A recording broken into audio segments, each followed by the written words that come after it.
A gente tem conversado muito na escola a respeito das dificuldades que o tempo tem trazido, né, para a vida na escola e para a vida na sociedade como um todo, porque a escola é um recorte da sociedade e tudo que está acontecendo fora está acontecendo também dentro da escola. E é uma preocupação da gente de ficar refletindo a respeito das demandas que vão surgindo, né? Algumas demandas antigas, mas que de repente assumem outros caracteres que vão exigindo da gente atitudes que a gente habitualmente não vinha realizando, como, por exemplo, a questão do uso excessivo da internet, e a gente, como escola, vem refletindo, vem criando situações para ver se a gente tira um pouco os meninos desse excesso de tecnologia e faz eles voltar mais à questão do convívio, da inter-relação presencial. E isso tem sido um exercício permanente da gente, né? Até que a lei federal veio e deu mais força a uma posição que a escola já havia tomado, foi ótimo, né? A gente pôde confirmar que o que a gente pensava estava sendo um consenso entre as pessoas que estavam preocupadas com a infância e com a adolescência, né? E agora a gente vê que o mundo, em vez de ficar mais tranquilo, está ficando mais turbulento e mais complexo, e que nós, adultos, estamos dedicando pouco tempo a nos encontrarmos e conversarmos. Então, eu e Maria estamos vendo a necessidade da gente reinstalar as quartas tem conversa, né? Para que a gente possa ir trazendo os temas que estão preocupando a gente, que naturalmente também é a preocupação das famílias, e a gente possa escutar alguém que tem um tempo dedicado a pensar nessas coisas e que possam também dar um espaço para que a gente troque, não é, observações, que a gente troque experiências, que a gente possa, vamos dizer, nos fortificar e nos preparar para poder orientar melhor a infância, essas crianças e esses adolescentes que estão, não é, conosco, que nós que estamos sob nossa guarda na escola e que são da responsabilidade de vocês, famílias, não é? Eu acho que essa troca hoje, né, essa escuta com Daniel e Edna, que Maria daqui a pouco vai apresentá-los direitinho, traga um momento também para que a gente possa trocar como família e como escola e que a gente possa sair daqui com mais bagagem para poder conduzir, né? A interação dos meninos na escola e a interação dos meninos com o mundo, finalmente. Né? Então, dar boas-vindas a todos, agradecer antecipadamente a Edna e a Daniel pela disposição de poder contribuir com a gente nessa noite e dizer que o Capibaribe vai intensificar essas quartas, que vocês podem separar mais outras quartas. Eles têm gênero e masculinidade. Também são Edna, mãe de Antônio e Martim, Daniel, pai de Francisco, Luiz e Caetano, né? E chegam no Capibaribe desse lugar de família. Então, desde o começo, famílias que provocam, que estão inquietos com o processo da educação, do cuidado com os filhos. E há 3 anos, a gente vinha pensando, analisando os adolescentes saindo da pandemia, né? Os meninos confinados, e cenas que destoavam um pouco, né? Essa transição da adolescência, ela sempre convoca a pensar movimentos de muitos testes e provações, mas a gente achou que isso estava um pouco destoando do momento. E pensando, há muito tempo, assim, acho que já há alguns anos, a gente vem tentando pensar ações mais afirmativas no que diz respeito às questões de gênero. E, inicialmente, eu chamei Daniel para conversar sobre uma cena que aconteceu no 8º ano da época, e dessa conversa a gente veio pensando num projeto de encontros com esse grupo. Pensamos inicialmente no 8º ano, porque é uma fase onde os meninos O foco inicial eram os meninos, né? Mas toda a trama que se encena nas relações de meninos com meninos com meninas, né? O que eles estavam ali performando naquele lugar? Foi quando Daniel propôs o convite à Edna para fazer parte desse projeto, e a gente foi conversando sobre que tipo de ações a gente podia fazer com os meninos e meninas, para pensar gênero na escola, para pensar as relações entre eles na escola. Esse projeto agora está com 3 anos, a gente criou um projeto piloto e depois a gente foi ampliando, né? No ano passado a gente repetiu com outro grupo. Nesse ano a gente já recomeçou com os meninos e meninas do 9º ano, inclusive tentando que eles ajudem a pensar os mais novos num trabalho de formação. E desde o início do processo, a Edna e Daniel vem provocando a gente para ter essa interlocução com as famílias, com os professores, entendendo que essa trama de pensar gênero, ela é muito ampliada, é um processo que envolve muitos atores. E é nesse lugar que a gente está aqui, né? Tentando situar vocês de por onde a gente está caminhando e abrir para o debate, né? Como é que a gente está enxergando isso. Vou passar a palavra para a Edna e para Daniel, para a gente aproveitar para pensar nisso. Maria, eu posso colocar uma apresentaçãozinha aqui? Diz Claro. que eu vou derrubar Alcântara. Eu já tinha compartilhado com a Alcântara também, qualquer coisa ele ajuda. Está dizendo que eu não tenho a permissão. Espera aí. Agora eu acho que vai dar certo. Vai dar.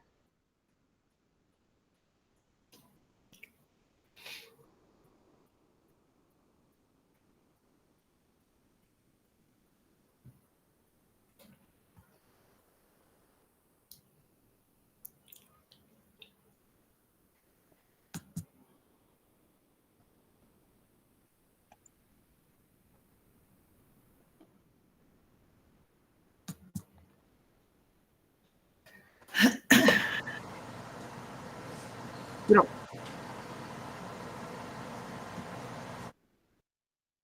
Dani? Oi.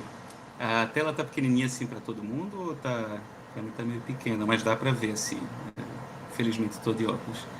Gente, boa noite. É um prazer bem grande poder conversar com vocês hoje, como Maria já fez, né? Na introdução ela já colocou, né? Esse era um desejo lá desde o começo, né? Que eu e que Edna, a gente falava disso, né? Que dada a complexidade do tema, a gente enxergava que para que a gente pudesse ter um impacto vislumbrado, né, e para que a gente pudesse trabalhar a questão de gênero como algo transformacional, algo que vem para gerar uma mudança, algo que vem para gerar uma transformação realmente no ambiente. E para que essa transformação aconteça, é claro que a gente precisava trabalhar com a escola, com a equipe da escola, com os alunos da escola, mas também ter esse contato com a família, né? E isso daqui, eu acho que a proposta é que essa é uma conversa inicial, mas de forma alguma a gente quer que isso pare por aqui. Bom, antes disso, eu queria agradecer bastante a Maria, a Mônica, pela abertura desde o começo, né? A gente sabe que não está fácil hoje em dia, já faz um tempo, conversar sobre gênero nas escolas, isso, inclusive, é tema tabu em várias escolas, não apenas no Recife, vários outros lugares do Brasil, no mundo todo, na verdade, assim, as portas da escola estão se fechando para o debate do gênero, só que o gênero continua vivendo, porque gênero faz parte da vida, né? Então, esse tema está aí, não adianta, como a Mônica bem colocou, né? A gente fecha as portas, mas vai entrar pela fresta que tiver, porque nós carregamos essas marcas na gente, na nossa história, né? E enfim, uma coisa, quando Maria estava falando da ideia do projeto, eu acho que é bom pontuar também que, e daí ainda mais essa importância de conversar, de ter esse contato com as famílias, é que essa ideia parte também de um pai, um ex-pai aqui do Capiba, que tem um filho adolescente, que agora já não está mais na escola, já concluiu a trajetória dele na escola, mas esse pai me procurou, e ele tinha falado também com Maria, muito preocupado, e a preocupação era a seguinte, uma angústia muito grande que ele trazia. Ele fazia: Daniel, eu fico observando meu filho, eu fico observando os amigos dele, e eu fico sem acreditar que com tanta informação em 2023, com tanta informação boa, com tanta informação importante, com a revolução que foi trazida aí pelo movimento feminismo, com esse movimento todo que as mulheres estão fazendo, e eu vejo meu filho e os amigos deles caindo em situações e armadilhas dessa estrutura de gênero, né, que são iguais às armadilhas que a gente caía quando a gente era adolescente, na década de 80, 90, no começo dos anos 2000, e ele muito angustiado com isso, né, e ele vendo isso acontecer na escola, ele vendo isso acontecer dentro de casa também, quando esse grupo de meninos se juntava, enfim, todas as piadas homofóbicas, todas as questões também de misoginia que são trazidas, todas as pressões que envolvem esse universo masculino também, e isso motivou também muito o início dessa conversa com a escola, né? Então, eu só queria deixar isso marcado, porque acho que fala muito dessa importância da gente conversar entre si, da gente trocar essa informação, e isso é algo que daqui para frente a gente vai tentar buscar, ver como é que a gente faz isso, né? Como é que a gente pode aprofundar essa conversa. E uma outra coisa é que isso tudo aqui a gente está fazendo e construindo, tudo isso é um processo ainda em construção. Então, como Maria falou, nós tivemos 2 processos com as turmas do 8º ano, em 2023 e 2024, que foram processos bastante ricos, bastante desafiadores também, em alguns momentos, e a gente também, o contato, por enquanto, e as conversas estão girando muito ainda em torno da adolescência, porque boa parte dos programas que trabalham gênero nas escolas, que trabalham gênero com a população mais jovem, tem sido direcionado para a população adolescente, né? E a gente tem poucas experiências, seja na literatura ou experiências concretas, de como é que esse trabalho se dá com os mais novos, né? Com as crianças que, enfim, como estão entrando na escola com 3, 4, 5 anos. E com isso é muito importante também, eu sei que a gente tem aqui várias pessoas, como eu, como o Edna, somos enfim, pai e mãe de crianças, meninos ainda muito, muito novinhos também, e é muito importante que a gente tenha o retorno, que a gente possa ouvir quais são as questões que estão chegando, porque a gente sabe que estão chegando, porque a gente tem visto isso com nossos filhos também, dentro da escola e fora da escola novamente. Então é isso, gente, só eu vou passar para a Edna agora, para ela fazer o início da apresentação, mas a ideia é essa, isso aqui é um convite, eu espero mesmo, nós esperamos que seja um primeiro momento de conversa, e vamos ver como é que essa conversa segue daqui para frente. Joia, Dani. Boa noite, gente. Eu me sinto convidada também a começar agradecendo o convite da escola, de Daniel e da escola, para a gente fazer esse projeto, né, que a gente intitulou Fazendo Gênero na Escola, e também a oportunidade de dividir com vocês algo que tem início ainda lá em 2022, naquela ressaca da pandemia, do período de isolamento, né? É aí que a gente gesta, a partir dessas provocações de um pai do Capibaribe, a partir dos ecos nas nossas vidas, que a gente gesta fazendo gênero na escola. Bem, né, a ideia do Fazendo Gênero na Escola é começar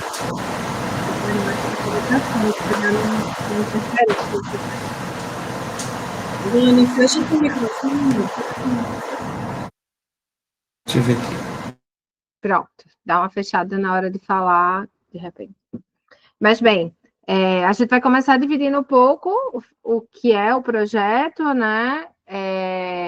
Que Maria já antecipou um tanto esse trabalho, vamos passar rapidamente por isso, para depois ir percorrendo com vocês as trilhas, né, sobre o que a gente compreende por gênero, e também ir dividindo com vocês as coisas que a gente vem vivenciando com os adolescentes na escola. A gente achou interessante trazer algumas ferramentas, compartilhar com vocês como vem sendo essas reflexões, até para entender como isso ecoa aí nas vivências de vocês, né?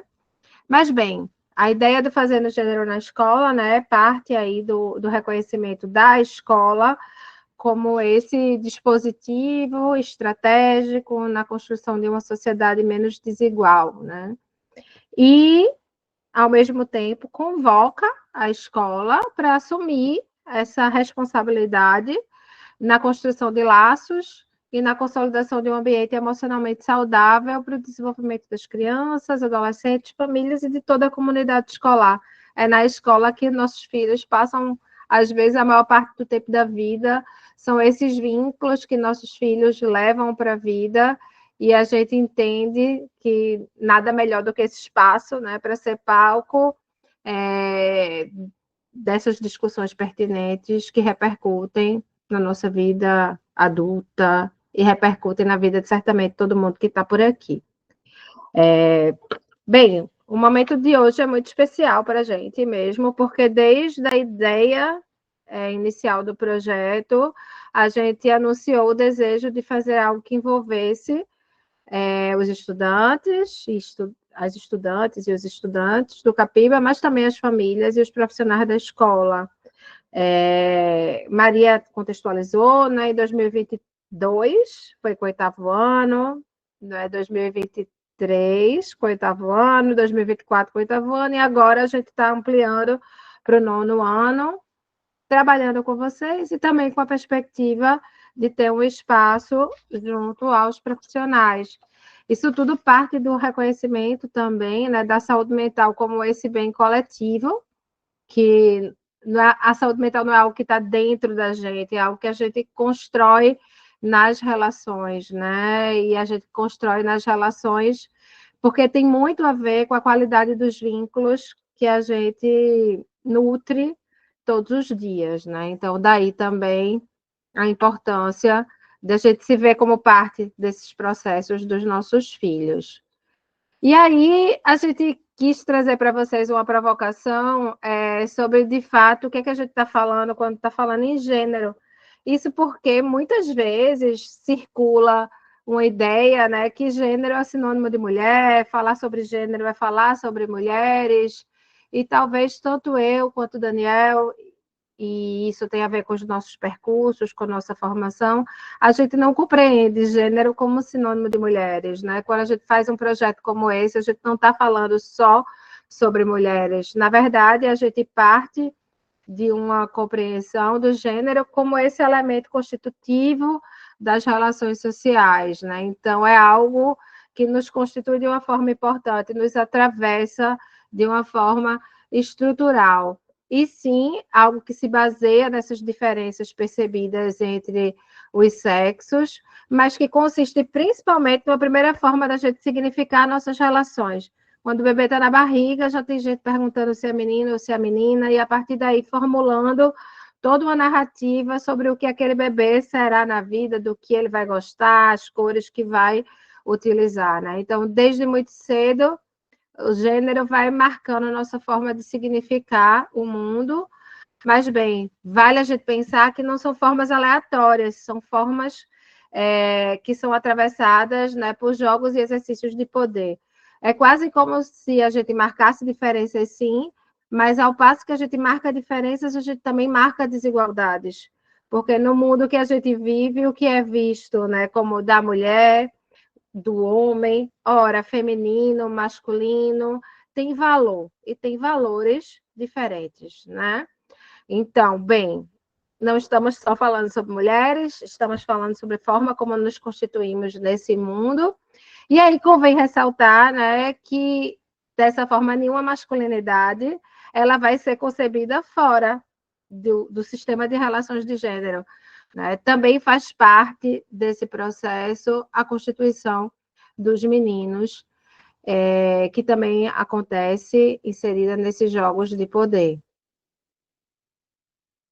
Mas, bem, acho que convém também fazermos uma ponderação, que quando a gente considera gênero esse elemento estrutural, né, que marca a forma como a gente se constitui, a forma como a gente é no mundo, a gente precisa reconhecer que não só gênero, né, a gente tem outras dimensões estruturais de desigualdade que compõem aí essa constituição subjetiva, e aí convém falar em raça, sim, convém falar em classe, orientação sexual e tantas outras, né? Geração, tantas outras que podem estar de forma decisiva nos constituindo. É por isso que a gente parte do pressuposto que essas identidades são interseccionais, né? Dizer que são interseccionais, talvez essa seja uma nomeação familiar para muitos que estão aqui, reconhecer que as diferentes dimensões de opressão, elas vão criando um arranjo muito específico.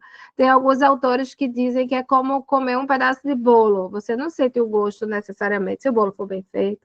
Você não sente o gosto do trigo, você não sente o gosto, sei lá, do fermento. Tudo aquilo ali está num arranjo muito específico, né? Se a gente pensa em como essas opressões de raça, de classe, de gênero, pelo menos, se articulam, a gente vai perceber o quanto elas se potencializam. Dessa forma, se ser mulher duro, ser mulher negra de periferia, agrega, né, dureza nessas expressões identitárias. Mas, bem, vamos seguir, porque a ideia é que a gente comece a dialogar com vocês também a partir das ferramentas que a gente utilizou com as turmas. Daí, por sinal, nessa história de interseccionalidade, de reconhecer marcações de desigualdade e privilégios, me veio à cabeça uma das atividades que a gente fez com o 8º ano, que se chama Corrida de Privilégios, né? A gente começou a fazer algumas perguntas para eles, eram perguntas que giravam em torno de experiências, das experiências que tinham vivido. E quem tinha vivido a experiência, poderia pegar um bombom, né? A brincadeira começava aí, pegava um doce. E aí, ao final, a gente pôde perceber que, a partir dessas marcações de raça, classe e gênero, havia privilégios postos naquela turma. E a gente teve uma experiência super bonita e significativa de redistribuição desses privilégios. Lógico que a gente sabe que na vida real as coisas são mais duras, mas foi muito interessante discutir com os adolescentes como as meninas poderiam acessar certos espaços, os meninos não poderiam acessar, as meninas se sentiam mais seguras para expressar seus afetos, suas emoções, os meninos não. As meninas se sentiam mais seguras para o toque, né? O toque entre meninas, até os meninos não. A gente foi problematizando tudo isso, falando em termos de privilégio e convidando-os, né, à redistribuição desse privilégio na turma. Foi bem interessante. Mas, bem, a gente pensa em gênero, né, para reconhecer que a gente vive num sistema, no que alguns autores hoje vão falar de um sistema sexo-gênero, que, no final das contas, consiste nesse conjunto de disposições que pode até partir da biologia, mas que é uma formulação humana também, humana, social, e que cria alguns padrões e convenções, a partir dos quais a gente se define, a partir dos quais a gente constrói essas definições e esses roteiros que comportam nossos filhos, filhas e filhas. E aí a gente traz para vocês, né, para brincar um pouco com a frase que viralizou, né, que ninguém nasce mulher, torna-se. Eu digo que viralizou porque saiu no Enem, né? Entra aí nessa linguagem de redes sociais, que às vezes até banaliza, né? Mas essa é uma frase da Simone de Beauvoir, uma feminista importante, que compõe um momento determinado do feminismo, onde, num livro dela chamado Segundo Sexo, ela vai problematizar a força desse social na composição do que somos, né? Do que somos como mulheres.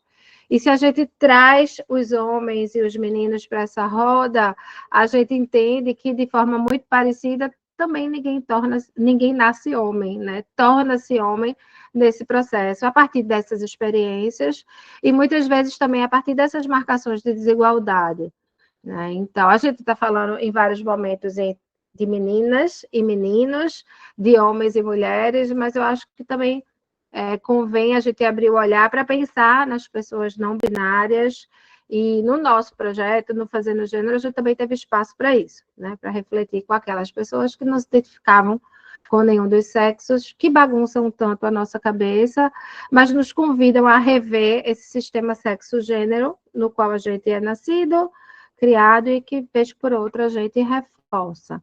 Convida a gente a rever, a estranhar, a problematizar e a trazer essas problematizações um pouco para nossas vidas, um pouco ou um tanto para nossas vidas, né?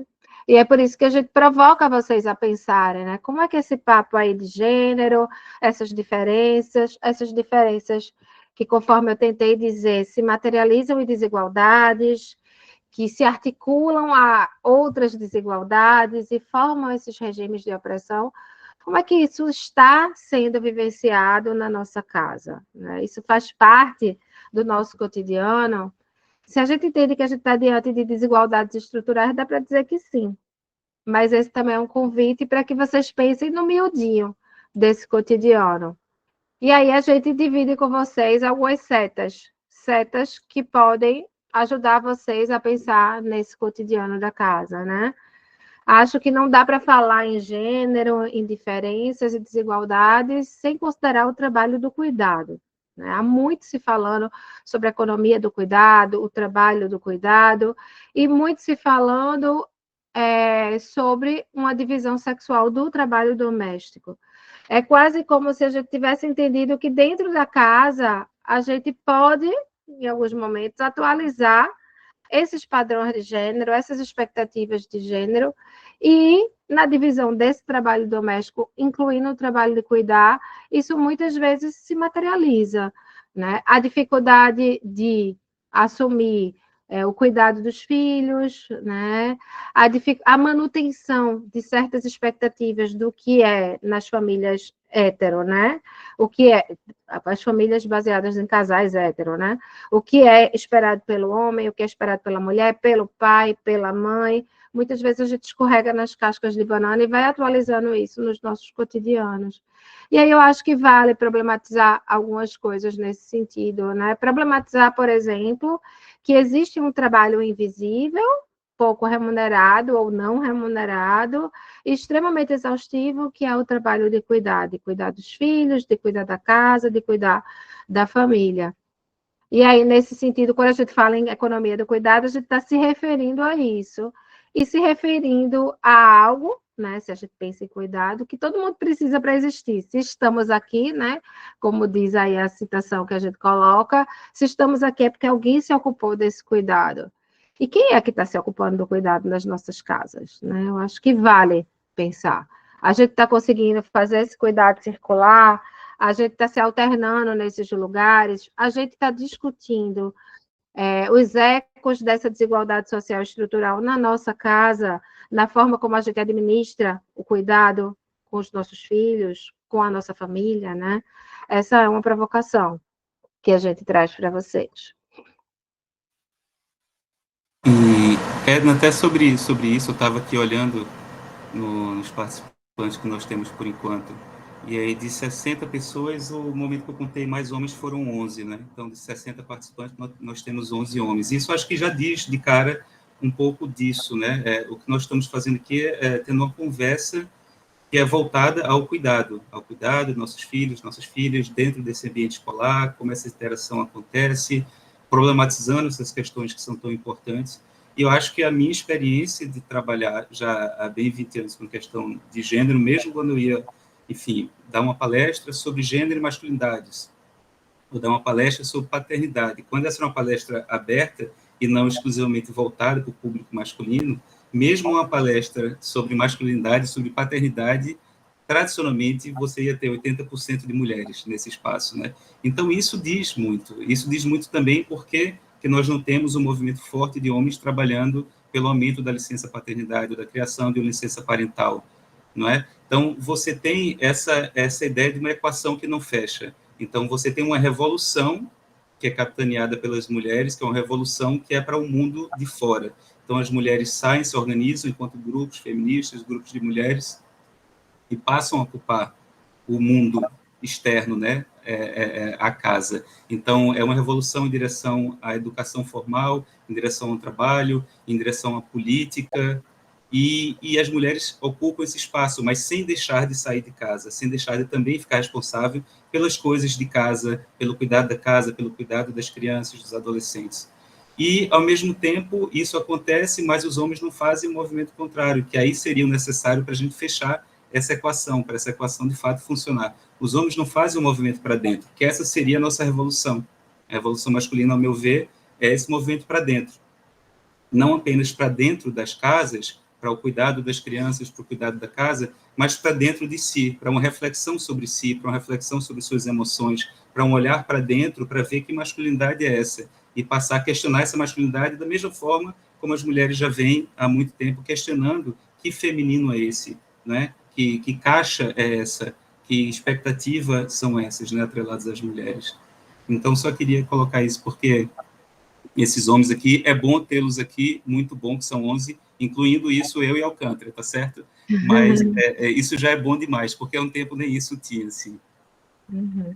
Eu acho muito interessante, né, a implicação dos homens nessas discussões, né? Durante um tempo, minha pesquisa do mestrado era sobre homens, né? Homens autores de violência, era discutindo o gênero, mas dentro desse contexto.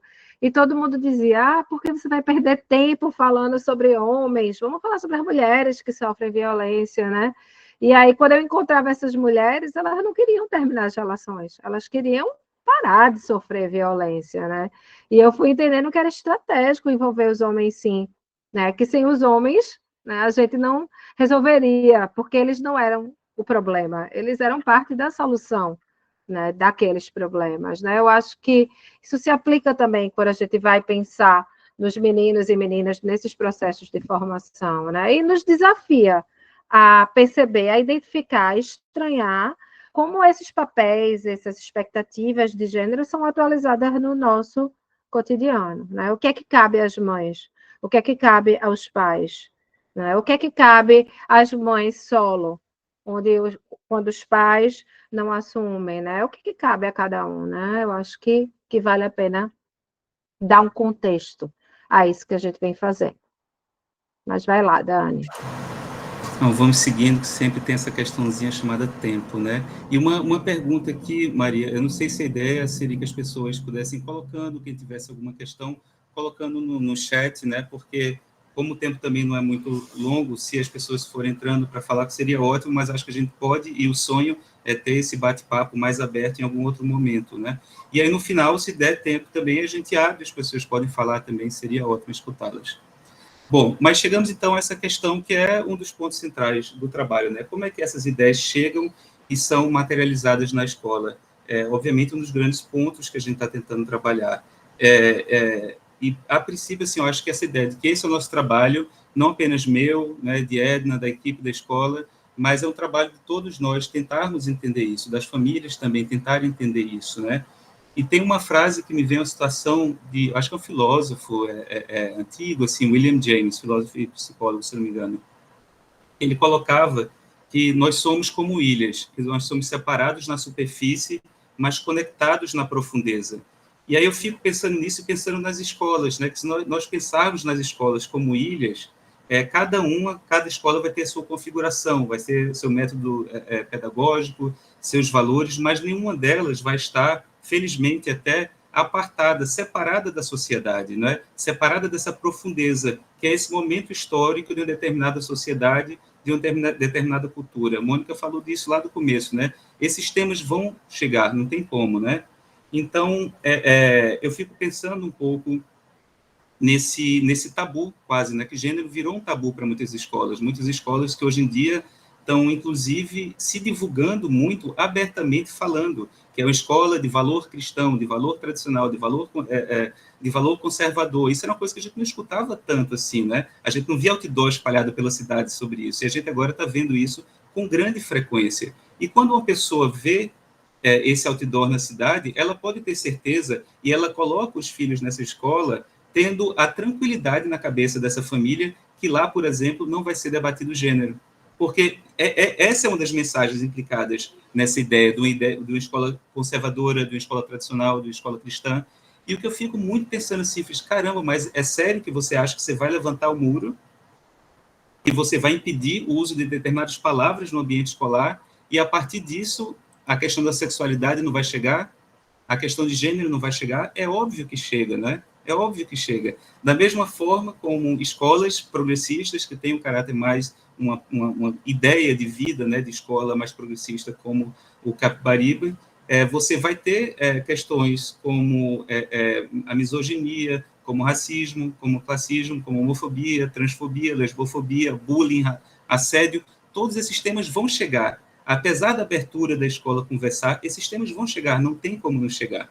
Então, a ideia é o quê? É melhor a gente falar abertamente da complexidade desses problemas, é melhor a gente falar abertamente e tentar compreender o que está acontecendo nessa vivência, nessa interação mundo-escola, já que a escola faz parte do mundo, obviamente, ou é melhor a gente colocar tudo por debaixo do tapete, né? E eu acho que o que a gente está fazendo aqui é falando e tentando escutar e tentando problematizar essas questões tão necessárias, né? Então, nessa necessidade da escola estar conectada, né? E lidar abertamente com tudo isso. Então, esse eu acho que é um dos pontos para como a gente, nessa necessidade de abertura. E vendo essa questão que está colocada aí, das diferenças de gênero na educação, né?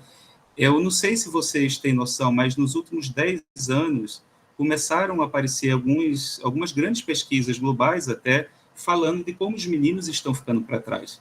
Então, eu acho que isso é importante, principalmente para quem é pai e quem é mãe de meninos, que geralmente não conseguem identificar muito bem, ok, mas em que lugar esse debate de gênero é importante para os meninos? Então, poxa, a gente pensando em educação, a gente está vendo concretamente, a gente está vendo isso em números. Então, os meninos repetem mais, ao repetirem mais, eles ficam cada vez mais desestimulados para ficar na escola, o que já não são muito, e com isso eles tendem a deixar a escola muito mais do que as meninas. É claro, isso acontece mais ainda em escolas públicas do que em escolas privadas, porque, como Edna estava falando, tem outros fatores que são cruzados aí.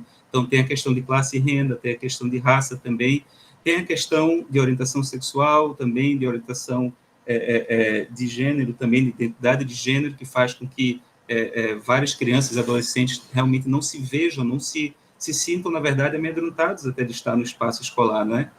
Mas fora essa questão da desistência, de menos vínculo com o conteúdo escolar, você tem também resultados concretos que começam a aparecer.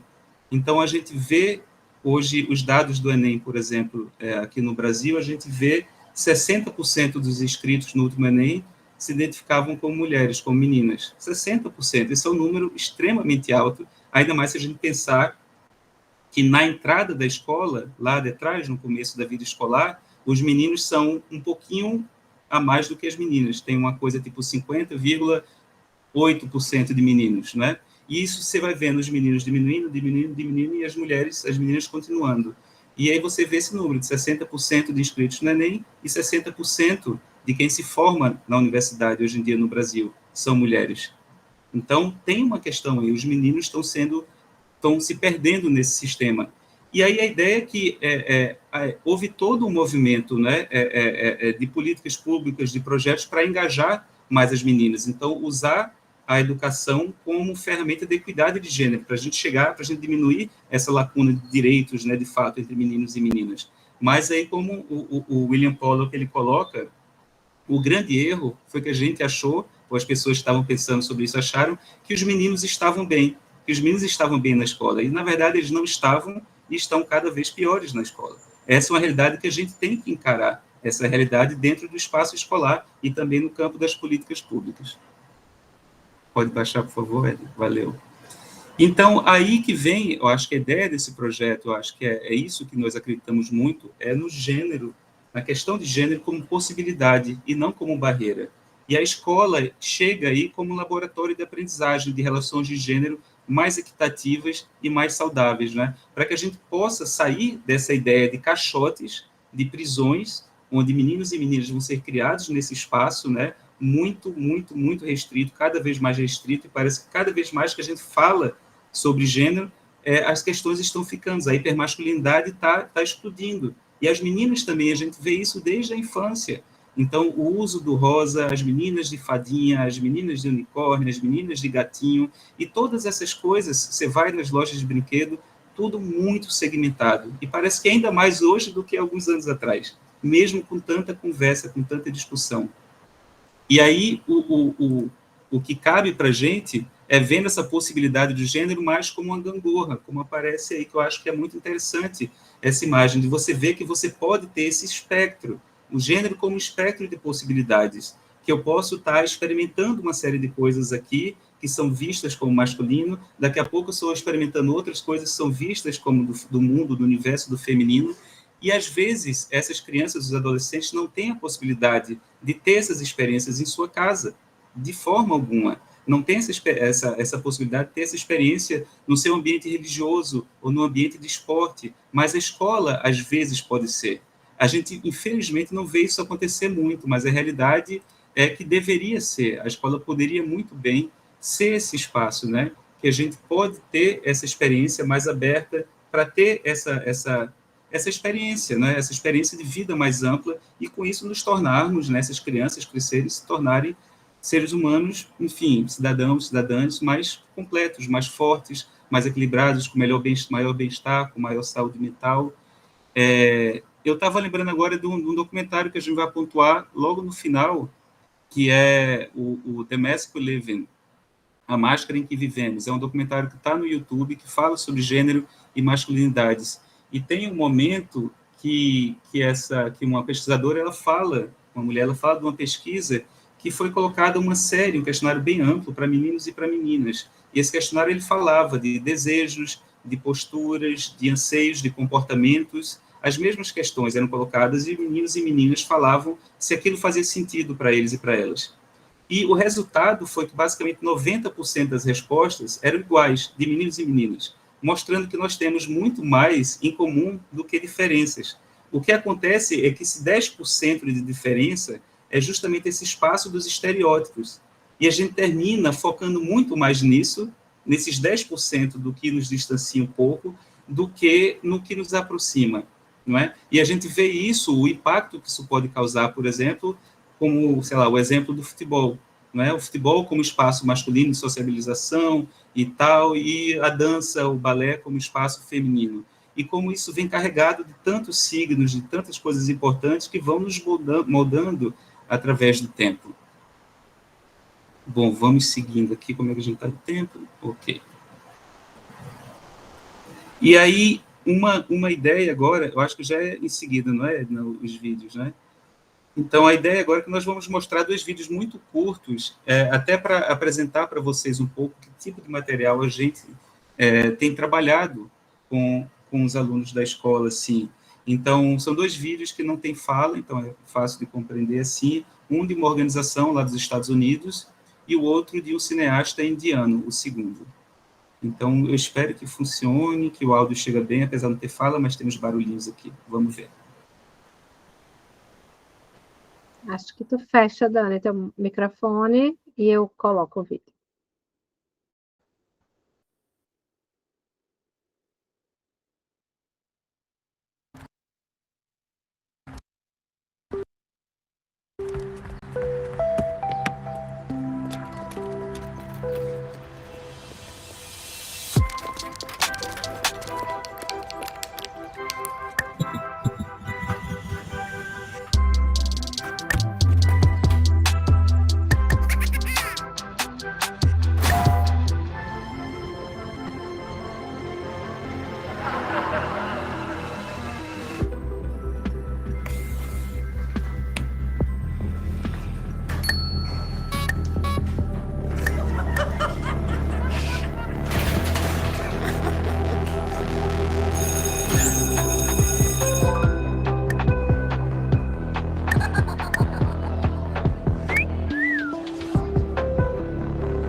Eu acho que pode colocar logo o segundo, que aí a gente já...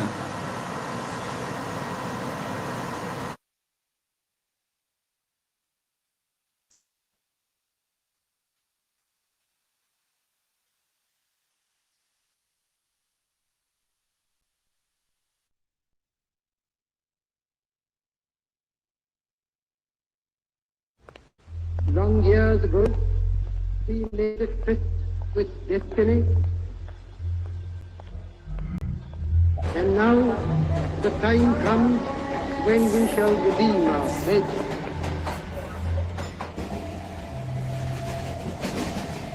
Not wholly or in full measure, but very substantially.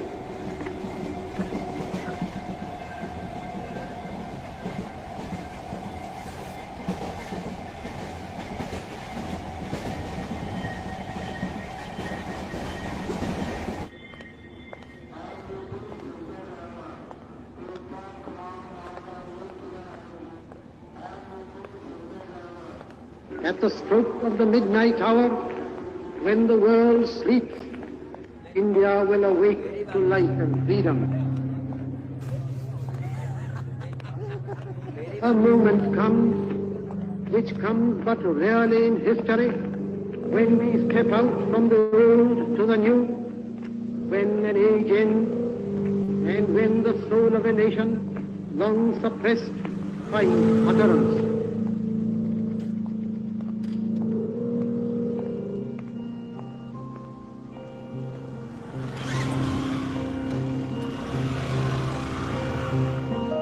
At the dawn of history, India started on her unending quest, and trackless centuries are filled with her striving and the grandeur of her successes and her failures. Through good and ill fortune alike, she has never lost sight of that quest. We end today a period of ill fortune, and India discovers herself again. Are we brave enough and wise enough to grasp this opportunity and accept the challenge of the future?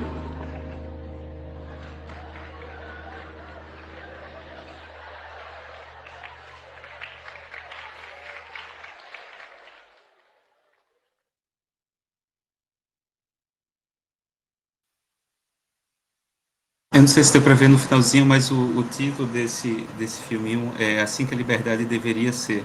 O áudio que tem é de um político. Eu conversei com o diretor, ele foi me explicar que o áudio é de um político indiano da época ali da separação da Índia com a Inglaterra, né? E ele falando dessa necessidade, dessa oportunidade de liberdade, né? Esse era um político muito marcante na época, assim.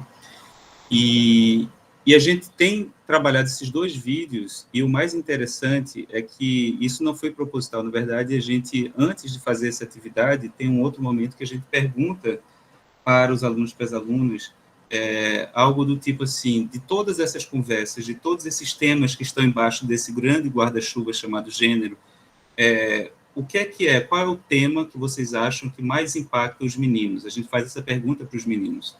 O que é que de tudo isso mais impacta na vida dos meninos? A gente pede para que eles escrevam isso individualmente.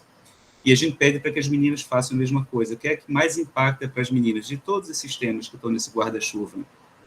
E, de maneira muito consistente, os meninos têm colocado que o que mais impacta para os meninos, para eles, é essa pressão de se comportar de uma forma macho. Que você demonstre ser homem, ser macho, caba macho e tal, nessa ideia da conversa inicial lá do começo do projeto com esse ex-pai do Capiba. Ele falou, mas caramba, com tantas oportunidades, com tanta discussão, isso continua sendo algo tão forte, essa patrulha, né? Existe essa patrulha do macho, né? Que acontece, e que em determinado momento as crianças aprendem isso vem da família, isso vem da mídia, isso vem de redes sociais, mas na adolescência, principalmente, isso começa a ser entre eles, como mostra no vídeo, né? São os amigos chegando e colocando essa armadura em cima do outro, assim, não é? Porque é um pressionando o outro, é um vigiando o comportamento do outro, né? E para as meninas, quando elas falam do assédio. Então, quando elas olham esse vídeo, a gente perguntava assim, qual é a sensação? E elas falam dessa angústia, desse nervoso, que elas sempre achavam que em cada cena daquela, alguma coisa ia acontecer com aquela mulher, porque não era normal aquilo, aquela mulher andar na rua de forma tão livre assim, né? Porque aquele cara no metrô ia assediá-la, aquele cara, quando chegavam 2 caras na moto, iam assediar, aqueles 3 meninos andando ali naquela passarela, alguma coisa ia acontecer, não é? Então, é esse medo do assédio, esse medo da violência sexual que povoa muito e que limita também os movimentos, né? Então, são 2 temas que são muito presentes, que, se eu estiver enganado, mas realmente, assim, o que eu lembro muito forte de todos os grupos, por enquanto, é isso que surge muito, né? Na fala desses alunos, né? E uma outra coisa muito interessante, eu acho, que tem a ver, eu acho, com a próxima questão que a gente vai colocar, sim, essa questão desse grande contrassenso, né? Como o Verdusco, que é um texto que, enfim, que fala mais dessa questão de violência entre os homens e na convivência também na escola, que nós vivemos um grande contrassenso diante de um mundo social mais amplo. Os indivíduos, em especial os adolescentes e as adolescentes, têm mais dificuldade de sociabilidade, e isso é algo que a gente tem percebido muito no trabalho lá com a escola, mas muito mesmo, assim. E isso tem sido um grande desafio, algo que eu acho que a gente não esperava que fosse tamanho esse desafio. Então, quando o grupo todo, que a gente trabalha em questões, às vezes, individuais, às vezes em pequenos grupos, e às vezes com a sala inteira. Esse momento da sala inteira é muito difícil a gente colocar uma pergunta e que alguém, de fato, responda, alguém, de fato, se coloque. Isso, meninos e meninas, todo mundo calado. Então, parece que tem um medo, assim, um medo de se expor tremendo, que está, assim, de uma forma como... Eu acho que sempre, enfim, quem foi jovem, quem foi adolescente, lembra um pouco desse nervosismo de falar em público, nervosismo de falar na sala de aula, mas a forma como isso está lastrado foi algo que me surpreendeu muito. Então, mesmo quando você divide em grupos pequenos, a conversa só tende a fluir quando esse grupo pequeno é composto de iguais, de semelhantes, daquela patotinha, daquele grupo que anda junto, que está no recreio junto, que de repente frequenta a casa do outro e tal. Então, daquele grupo de menina, daquele grupo de menino. Quando você já mistura, você bota uma pessoa que não é desse grupo dentro, já o silêncio. Você faz umas perguntas que eles têm na cabeça e bota eles para conversar. E você tem que ficar ali, insistindo, para que eles conversem em grupos de 4 pessoas. Agora, quando é uma atividade individual, a gente fala, escreva sobre isso, fala alguma coisa sobre isso. Aí você vê que tem um interesse, eles e elas têm coisas a conversar, têm coisas a colocar, mas ali eles conseguem se abrir. Mas no coletivo está muito difícil. E aí eu fico lembrando dessa ideia que eu vi numa palestra, não vou lembrar agora a pessoa falando, que é uma geração que está vivendo com medo de errar tremendo, com medo de se expor tremendo, porque qualquer erro, qualquer deslize pode cair numa rede social, alguém pode comentar, então aquilo que antigamente era vivenciado só ali no pequeno grupo, e de repente virava uma fofoquinha pequena aqui e acolá, aquilo pode ter uma proporção que você não tem controle. Aquilo vira uma coisa gigante, e você de fato pode ser exposto tremendamente por conta de um deslize, por conta de um erro. Só que agora a pergunta é, como é que alguém está falando, medo de errar e ser cancelado? Claro, é exatamente isso, né? Então, mas o que é a experiência da adolescência se não errar? Como é que você é adolescente sem poder errar? Como é que é? Como é que isso acontece? Eu fico realmente, assim, angustiado e, de certa forma, com pena também, assim, pensar, caramba, que difícil. Já foi difícil, olha que eu tive uma adolescência que foi dificílimo, mas nesse nível, assim, nesse medo, eu vi um dia desse, foi até a minha parceira Carol que passou para mim, e eu recomendo bastante, é um podcast, o Vibes e Análise, não sei se vocês conhecem, mas teve um episódio muito recente sobre adolescência, que coloca muito isso, que coloca, um dos rapazes que participa, ele traz assim, falando em contrassenso, né, uma contradição gigante dessa geração, que é o grande sonho, o grande desejo é viralizar e ficar conhecido. E, ao mesmo tempo, esse é o maior medo de todos, de viralizar por uma coisa ruim e sofrer uma grande humilhação pública. Então, como é que você fica preso aí dentro? E essa prisão, você ficar preso aí dentro, nesse espaço, às vezes causa essas paralisias, né? Essa dificuldade de se expressar.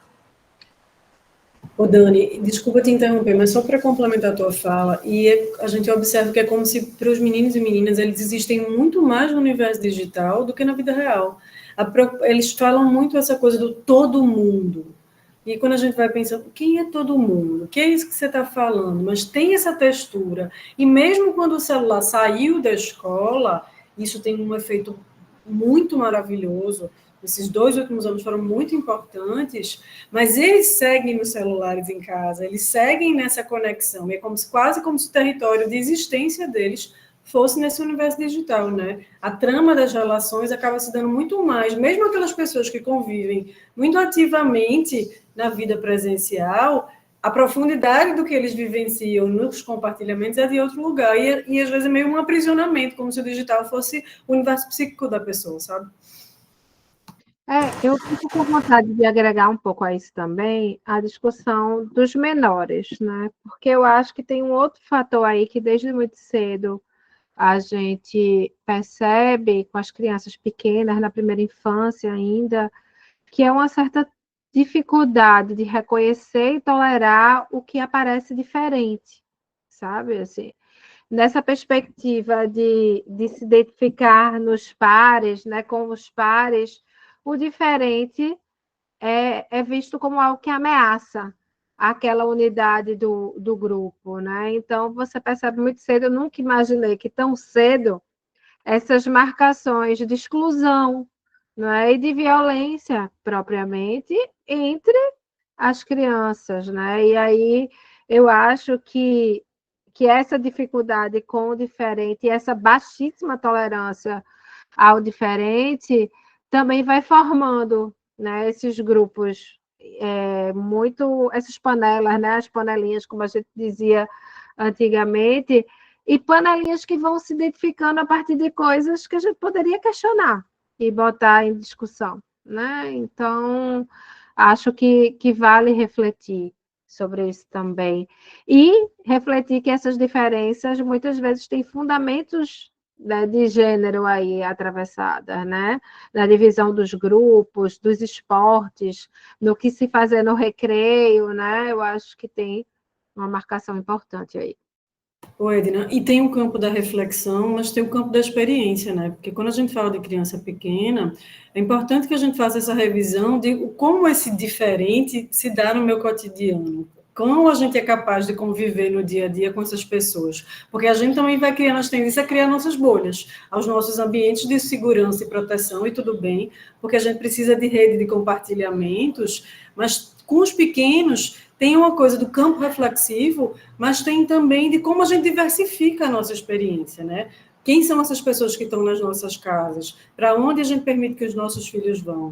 Isso tudo vai influenciando como a gente vai tolerando. Eu me lembrei do Pedagogia da Tolerância, de Paulo Freire, mas essa tolerância não no sentido de suportar, de aguentar, mas de tolerar do reconhecimento do outro, né?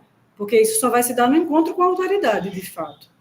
E assim, né, Maria, como é que a gente se trata, a gente família, né? Assim, algumas falas dos adolescentes eram interessantes nesse sentido, de que nunca viu o pai chorar, né? De que nunca viu o pai falar sobre afetos, né?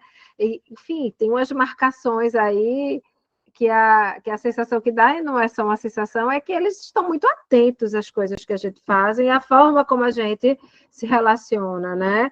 E aí, no que se refere às diferenças e às tolerâncias, é isso. Quem circula pela nossa casa, com quem a gente se encontra, com quem a gente se alia, eu acho que isso tem muita força, no final das contas. Com certeza.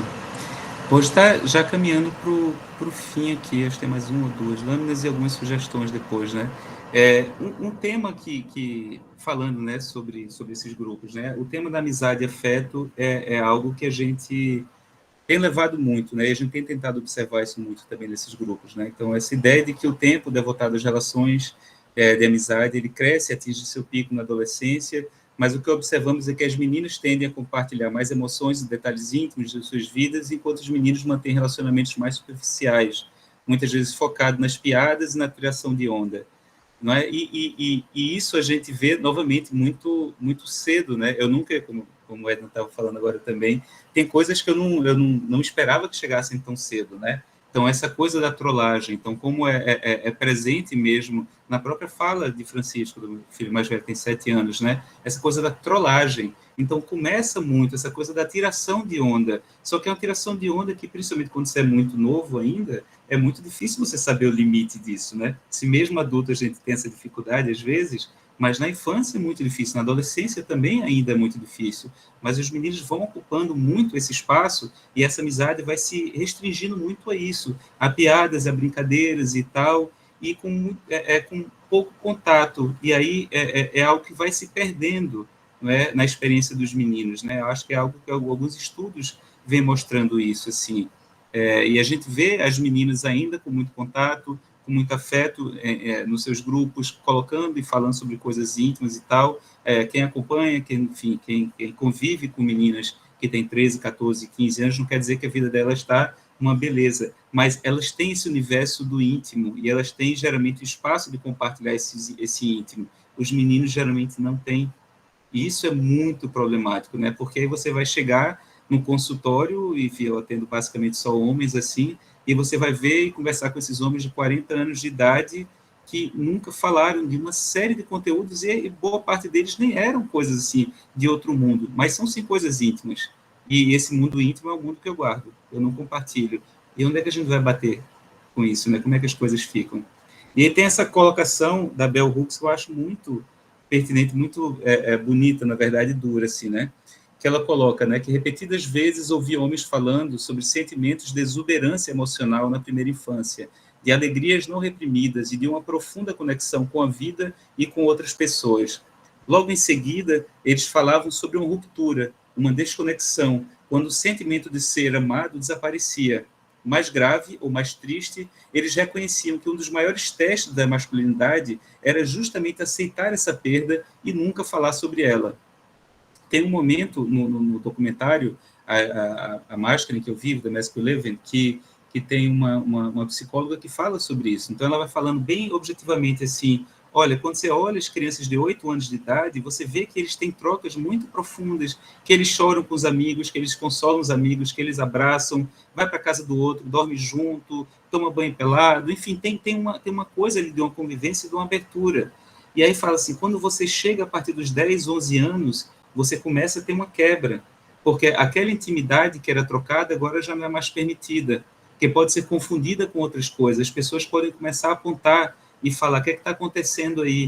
O que está acontecendo? E começa essa confusão relacionada também a um desejo, a uma questão de sexualidade, que pode ter a ver, mas geralmente não tem nada a ver, mas você deixa, você vai se calando, né? E tem um filme que está entre as nossas listas aqui de indicações que a gente vai tocar um pouquinho, que é o Close, que é um filme que fala muito disso, dessa relação de amizade entre dois meninos, e quando justamente nessa virada para o começo da adolescência, quando existe essa ruptura, né? E no mal que isso faz para a saúde mental dos meninos e como isso reverbera, obviamente, para as meninas também, né? A gente tem que ver de onde é que vem essa violência, de onde é que vem essa dificuldade de lidar com a raiva dos meninos, né? Vem muito por isso, por engolir, e ter uma dificuldade tremenda de lidar com esses assuntos.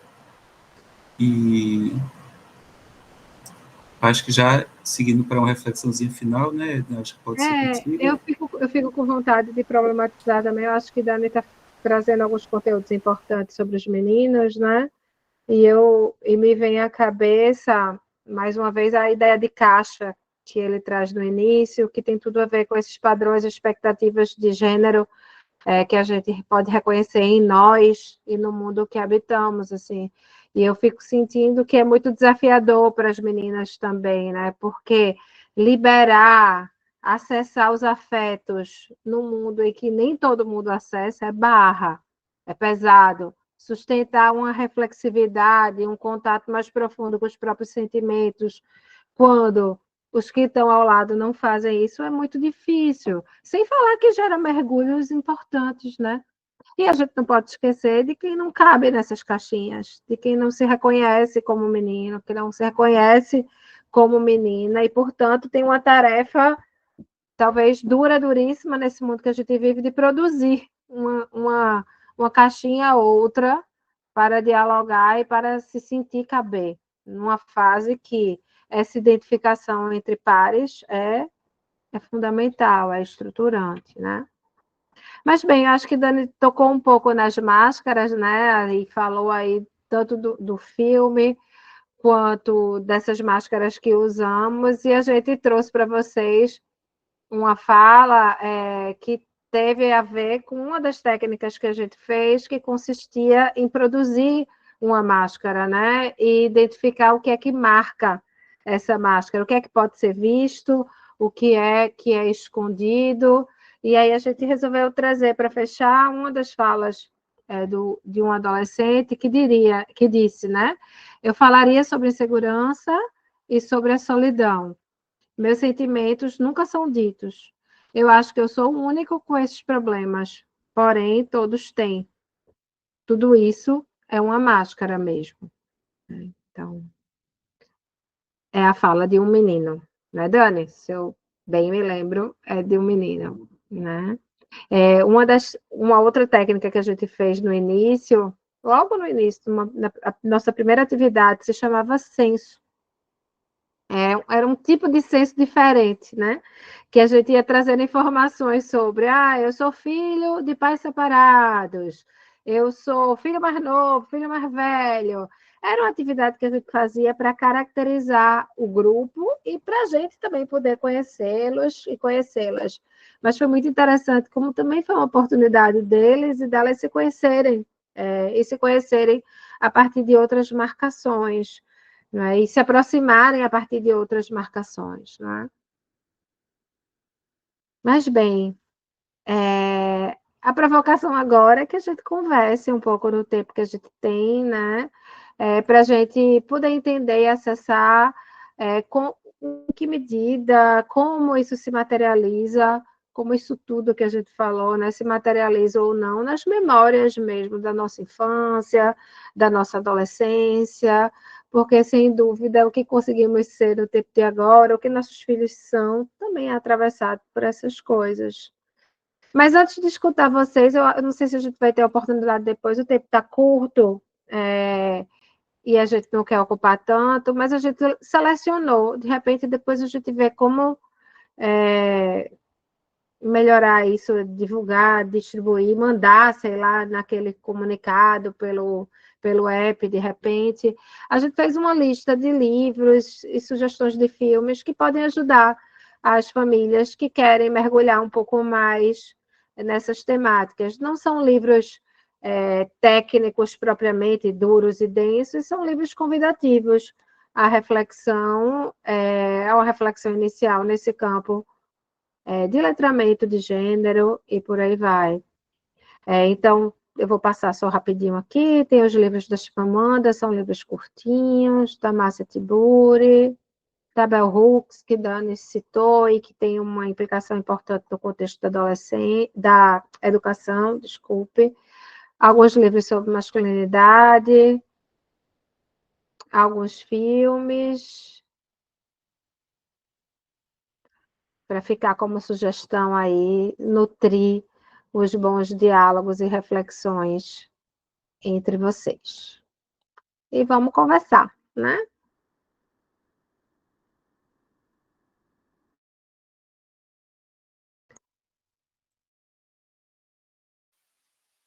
Uma coisa, até enquanto alguém se apresenta aqui, levanta a mãozinha, ou coloca alguma pergunta aqui, que é uma pergunta mesmo para tu, Maria. Eu acho que é uma coisa para a gente conversar depois, que eu realmente eu vim conversando sobre isso com o Edna, dessa vontade de tentar, se a gente conseguisse constituir meio que um grupo, não sei se seria um comitê de gênero, que seria, mas um grupo de familiares e pessoas da escola, de pais e mães que queiram conversar mais sobre isso, né, para que a gente possa compartilhar, de fato, ferramentas, compreensões, reflexões, angústias sobre esse tema, e de repente a gente poderia fazer um encontro mensal que seja assim.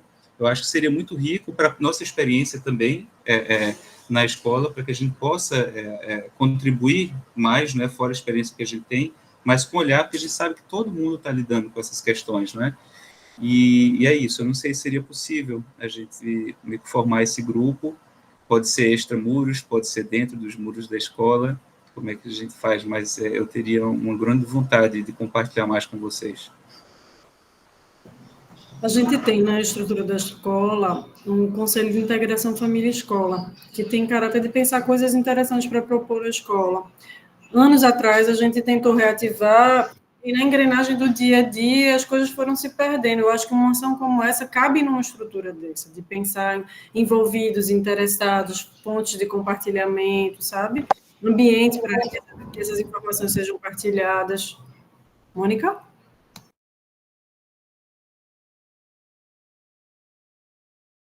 Mônica tinha começado na live também querendo pensar, a ideia desse ano é que a gente faça mais encontros sobre esta temática e outras temáticas que vêm nos inquietando. Assim, a próxima live que a gente quer fazer é sobre bullying.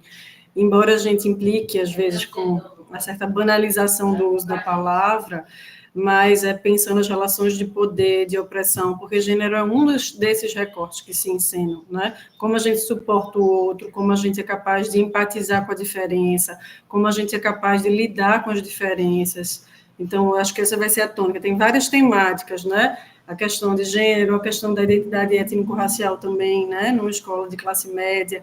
A gente precisa falar um pouco mais disso também dentro da escola. Enfim, eu acho que as pessoas vão se localizando. A gente pode pensar um formato que chame as pessoas para que, de fato, haja um engajamento a partir dos interesses também, né?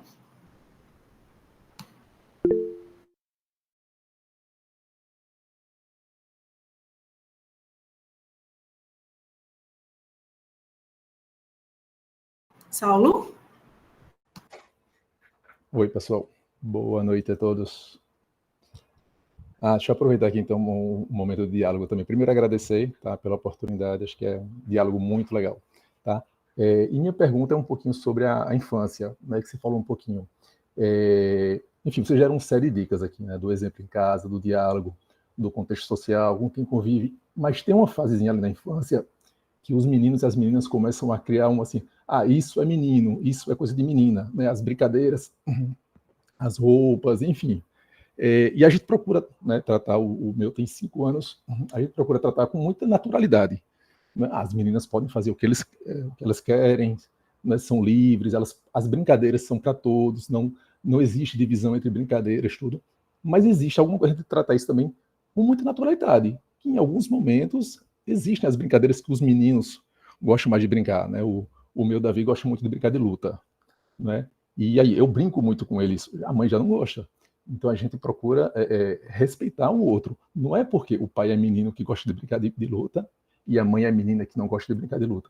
Mas é o respeito por aquilo que traz, né? Mas enfim, e aí outras coisas também, né? Então, papai ajuda a cuidar da casa, né? Que muitas vezes pode aparecer uma tarefa mais feminina. Ou então, é a mamãe quem leva o filho para a aula de futebol, né? Que ele faz. E aí ela participa da aula de futebol, dá dicas sobre futebol. Enfim, são coisas que podiam ser estereótipos diferentes, tá? Mas a minha pergunta em relação a essa fasezinha, onde eles começam a querer separar o que é coisa de menino, o que é coisa de menina, nessa fase de 5, 6 anos, faz parte, a gente pode continuar tratando com essa naturalidade, ou vocês têm alguma dica, além desse diálogo, né, é uma oportunidade de conversar sobre isso, tem alguma outra coisa que vocês possam trazer algum elemento a mais para essa fasezinha assim, do querer separar o que é menino, o que é de menina?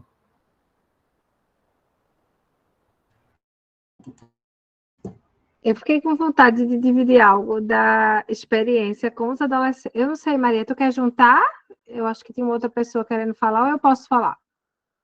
Fala, eu acho que como a gente tem um tempo, né, apertadinho, acho que a gente tem que aproveitar as questões. Tá, eu achei interessante porque, Saulo, isso me surpreendeu muito no contato com os adolescentes do Capiba, né? Quando a gente tem uma técnica que a gente faz, que a gente chama o que é, que a gente pede para eles colocarem coisas que são comumente atreladas aos meninos e comumente atreladas às meninas.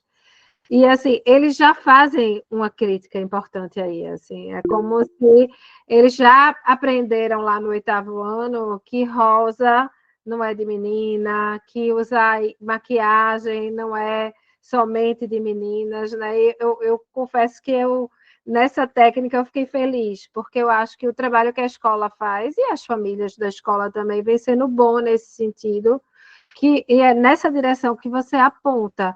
amplificar o universo experiencial. Por que rosa é só de menina, né? Por que não experimentar e discutir que as cores podem ser utilizadas por todos? As brincadeiras também, né? Obviamente, tem algumas brincadeiras que eles ou elas mesmas vão perceber que são mais, né, escolhidas por meninos e meninas, mas que é que tem, se alguém quiser experimentar também, né? Eu acho que é interessante a gente borrar um pouco isso que na nossa sociedade ainda aparece de um jeito muito rígido, né? Assim, talvez alguns de nós aqui, se levarmos na nossa casa, né? Assim, nosso filho, menino, com a roupa rosa, talvez os nossos familiares estranhem, mas cabe a gente fazer esse exercício de borrar com a convicção que a gente está expandindo o universo experiencial dos nossos filhos, e que isso é bom, né? E que isso é importante, para que mais na frente eles possam fazer as suas escolhas com base não só nas expectativas sociais, mas na própria experiência. Eu acho que vale. Uma coisa rápida aqui, Saulo, acho que assim, uma coisa é sempre perguntar, mas de onde foi que você escutou isso, né? Eu acho que é algo que a gente faz aqui em casa quando chegam esses conteúdos, né? Mas quem disse isso? Onde foi que você viu isso? Para tentar identificar. Mas uma outra questão é assim, que nós fazemos gênero sem sentir. Eu acho que isso está tão na gente que a gente não sente. Mesmo quem trabalha com a temática há tanto tempo como eu trabalho, às vezes eu me vejo reproduzindo coisas e a gente faz sem sentir, às vezes. Então, quando você fala, por exemplo, eu gosto de brincar de luta, e aí seu filho gosta de brincar de luta, não é muito comum você ver pais brincando de luta, fazendo essas brincadeiras físicas com meninos, mas não com as meninas. E isso começa a levar a diferenciações muito claras. É muito, assim, o futebol chega sem sentir, a boneca chega sem sentir. Você tem, é claro, que as pessoas ainda que têm aquela mentalidade conservadora, que eu estou dando uma bola de propósito porque eu quero que meu filho jogue bola. Eu estou dando uma boneca de propósito, eu quero que minha filha brinque de boneca. Mas outras tantas pessoas, de repente a maioria, fazem sem sentir, porque nós nascemos desse caldo, então a gente reproduz isso, porque essa é a nossa experiência, esse é o contexto da nossa sociedade. Mas cabe essa reflexão, tentar manter essa reflexão.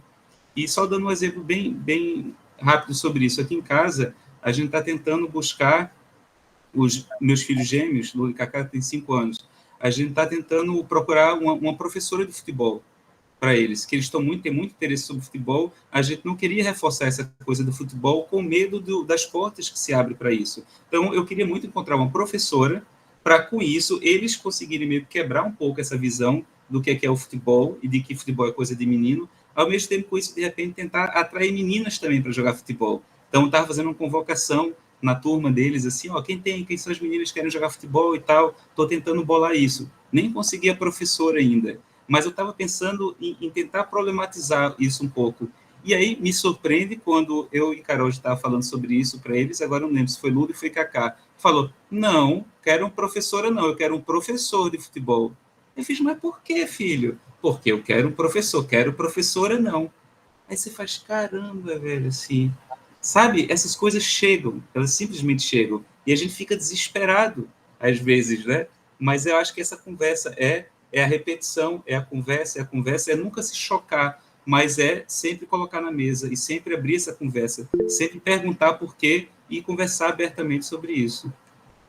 O Dani, e também tem a ver com o encontro com a experiência, porque a gente está atravessado pela cultura. A gente vai se trair o tempo todo. E na observação da gente é que não adianta a gente também dar muito texto para os meninos, né? A gente tem um perfil na nossa comunidade de pessoas que são críticas, combativas, que não querem mudar, fazer a diferença. Mas isso não é uma experiência exatamente intelectualizada quando você está falando de criança. É justamente poder perceber as delicadezas, as nuances e problematizar e viver, oferecer a experiência, muito mais do que teorizar. Quando a Edna estava falando que os meninos vão significando, acho que as crianças, pelo menos os meninos lá da escola, não é que exatamente eles não têm contato com isso, seja pela escola, seja pelas famílias, é porque a cena é atuar o que se espera coletivamente. Então, tem uma expectativa de corresponder à expectativa social, muito mais do que saber ou não, né? Que é possível ser muito mais aberto, é possível existir de formas muito mais amplas, né? Andresa, né? Oi, tá ouvindo? Boa noite. Eu achei muito interessante. Foi uma coincidência essa conversa, porque me bateu uma angústia semana passada, ou foi retrasada, que Matias chegou em casa e do nada fez assim: Você conhece alguém gay? Ele não perguntou o que era, ele perguntou: Você conhece alguma pessoa gay? E aí eu disse: Conheço, meu filho, várias pessoas. E tentei entender de onde tinha surgido e até onde ele compreendia aquilo, né?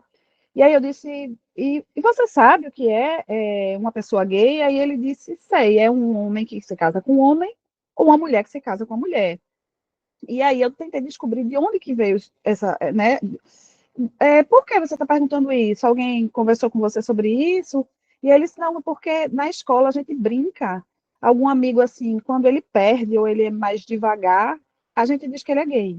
E assim, eu fiquei muito chocada com a fala dele, surpresa, né? Porque são meninos de 7, 8 anos, chocada, e assim, como é difícil você lidar com a comunidade, né?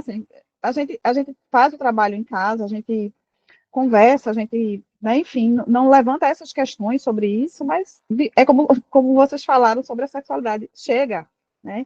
E eu acho super importante a gente ter esse espaço para continuar esse trabalho, porque o trabalho de formiguinha é difícil, porque a gente parece que está indo contra uma maré gigante, né? Que vem engolindo, vem engolindo. Eu fiquei assim, poxa, né? Triste e preocupada com a condução disso e até onde isso vai, né? Porque a gente está com 8 anos, mas ele vai ter 15, né? E, enfim, só reforçando o quanto é importante que a comunidade esteja unida, né?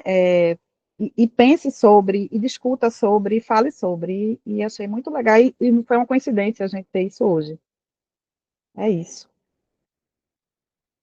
Ô, gente, e só um comentário, Andrés, eu acho que a gente tem que estar ocupado, mais até do que preocupado, porque, por vezes, a gente fica muito querendo antever o que vai ser, e às vezes, a pequena resposta para a situação pontual, ela tem um efeito muito potente nas experiências que vão surgir, né? Então, é importante a gente se ocupar, e quanto mais a gente se ocupa no conjunto, coletivamente, mais a gente produz um efeito que a gente quer, né? Que é a construção de pessoas éticas, empáticas, capazes de suportar a diferença do outro, de acolher, de se interessar pelo outro, seja com que perfil de existência, né? E eu posso falar agora? Veja, eu estava assim, escutei a Andresa. Veja, Andresa, você se preocupou com 7, 8 anos. Então, o nível de conversa que você vai ter com 7, 8, 9 anos, 8 anos, é um. À medida que ele vai crescendo, ele vai ampliando a capacidade dele de compreender as relações mais amplas, e você vai desenvolvendo a conversa e a reflexão com ele. Quando ele fizer 15 anos, ele não vai pensar como ele pensa hoje com 7, 8 anos. Ele vai pensar como um menino de 15 anos, com outra compreensão. O importante é que haja uma sintonia entre a forma da escola conduzir essas questões e a forma da família conduzir essas questões. Porque a sociedade, a gente sabe, é muito difícil a gente conseguir uma mudança a nível social. A gente pode encontrar, sim, algumas coisas que vão, né, eclodindo e que vão tomando força, mas a pressão do conservadorismo, isso a gente não vai se livrar nem tão cedo.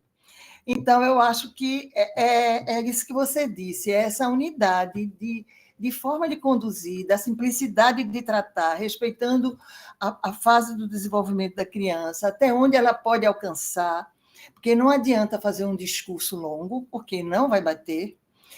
O importante é que seja uma coisa que faça sentido para ela. E muitas coisas, eu digo sempre assim, a questão da escola, por exemplo, tudo que a gente trata na escola, da disciplina, até a gente conversar sobre qualquer tema que gerou uma dúvida, uma discussão, a gente faz uma reflexão dialogada, que não é a gente falar, é a gente fazer perguntas, que a gente imagine, que dê margem da criança poder se colocar no lugar do outro, ou poder pensar a respeito daquilo, como é que ela gostaria que fosse, se fosse, no caso, ela, entendeu? Quer dizer, é esse exercício de se colocar e pensar por si, na medida de que for crescendo, vai tornando o pensamento mais complexo. E com 15 anos, com certeza, é outro. Eu fiquei lembrando... Só para você se animar, porque é assim mesmo. E um belo dia ele vem de lá e ensina você. Eu fiquei achando que valia também a gente ressaltar o título, né? A convocação dessa roda de conversa, né? Que é justamente ouvir, acolher e agir, né? Eu acho, Andresa, quando tu fala, que massa que tu conseguiu escutar, né? Assim, tu conseguiu ouvir o que Matias falou, porque só a partir daí tu pode entender de onde vem, né? E isso faz o entender, o dialogar sobre, sem necessariamente reprimir, punir, porque disse algo errado, é fundamental para entender de onde vem, colocar em reflexão aquilo ali, e agir seria propriamente isso, né? Poder convidá-lo a um outro tipo de experiência, a uma outra forma de falar, de expressar o que sente, né? E isso importa e faz diferença nesse mundo que a gente quer viver, assim. Então, acho que o título da conversa não foi à toa, né? E quando Maria fala de se ocupar dessas coisas, é porque a gente só consegue escutar se a gente estiver lá, né? Se a gente estiver querendo saber, né? Querendo saber o que aconteceu na escola, como foi divertido, não foi, reagindo a uma recusa do filho ir para a escola, que acontece também, para entender por que não ir para a escola, o que é que aconteceu, como é que você se sente, estando junto e nutrindo um canal de diálogo, né, que pode ser muito revolucionário nesse sentido, pode possibilitar muitas coisas.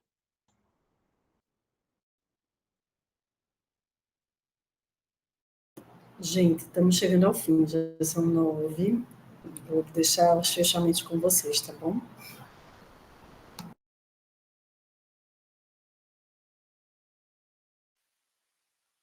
Bom, não, eu só queria agradecer e ressaltar mais uma vez esse desejo, né, de que a gente continue essa conversa. Realmente é algo que eu estou muito afim. Eu acho que tem muita coisa para trocar, tem muita coisa que a gente pode trocar de forma mais intensa se a gente estiver frente a frente, no espaço, todo mundo junto, trazendo as questões. Eu acho que eu e Edna, a gente tem uma experiência também para facilitar esse espaço, né? Se o grupo assim quiser, né? Eu acho que é algo que a gente pode fazer e propor, de repente, reflexões, assistir um filme junto e debater, o que seja.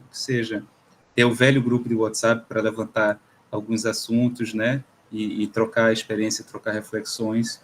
Mas é isso, só estou aqui me colocando à disposição como pai do Capiba, como ex-aluno durante o tempinho do Capiba, mas eu acho que todos nós aqui temos uma conexão com essa escola, e a gente quer enxergar essa escola como uma comunidade forte, uma comunidade diversa, uma comunidade acolhedora, e para que isso aconteça, todo mundo tem que se envolver, não é?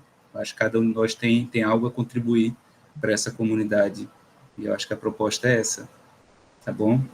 Queria agradecer muito quem está aqui até agora. Eu acho que seja um espaço para a gente olhar para as crianças, adolescentes, mas também para a gente se olhar, né? Eu acho que é importante que a gente se olhe, que a gente perceba como a gente se relaciona, como a gente atualiza essas questões em casa, como a gente consegue, vez por outra, ser violenta, silenciosamente nas nossas relações amorosas, nas nossas relações conjugais e nas nossas relações com os nossos filhos, assim. Não dá, gênero não é uma coisa que a gente discute fora da gente, é impossível. É impossível. A gente discute se revendo o tempo todo, assim. Eu desejo profundamente que todo mundo que veio tenha saído com alguma provocação, mas não somente para olhar para o filho ou para a filha, mas também para se olhar. Eu acho que é só assim que a gente constrói as transformações. E eu queria agradecer também, assim, eu e Daniel, a gente tem aí um tempo nesse campo e um interesse profundo de comprometer escolas, né, nessa temática, por a gente acreditar na instituição escolar, nessas transformações, sim, que a gente pode vivenciar nesse espaço, ora protegido da escola e ora tão palco de atualizações do que acontece lá fora, né? E fazer isso na escola dos nossos filhos é incrível. A gente teve a experiência de fazer em outra escola, foi muito legal, mas na escola dos nossos filhos tem um gostinho especial. Então, muito obrigada pela oportunidade, pela atenção de quem ficou até o final. E vamos seguir conversando. Obrigada, Edna, Daniel e a todos que ficaram até aqui. Essa conversa está sendo gravada. A ideia é que a gente deixe lá no site da escola, que a gente compartilhe, que de fato seja um pontapé inicial para outras conversas presenciais, digitais, enfim, a gente vai pensando nesses formatos. A gente agradece, né, eu reforço o agradecimento, né, dizer que é muito interessante a gente ter essas contribuições vindas das próprias famílias da escola, porque a gente vai, né, aproximando esses laços e a gente vai fortalecendo-se como comunidade. Acho que o Capibaribe tem uma missão muito importante. Cada dia eu vejo ele mais, a gente precisando mais fortalecer para que ele foi criado, porque eu acho que é uma questão de cuidar da humanidade, sabe? E eu acho que o Capibaribe, mais do que uma missão de ensino, ele tem uma missão de formação de gente, né? Gente para estar no mundo, cuidando das outras pessoas, né? Enfim, com essa consciência de que a existência da gente está também na existência do outro e seguir adiante com essa preocupação de cuidar do que é humano. É isso, gente. Boa noite. Obrigada a Edna, obrigada a Daniel. Né? Boa noite, gente. Tchau, tchau. Boa noite, bom descanso. Tchau, tchau. Boa noite, gente.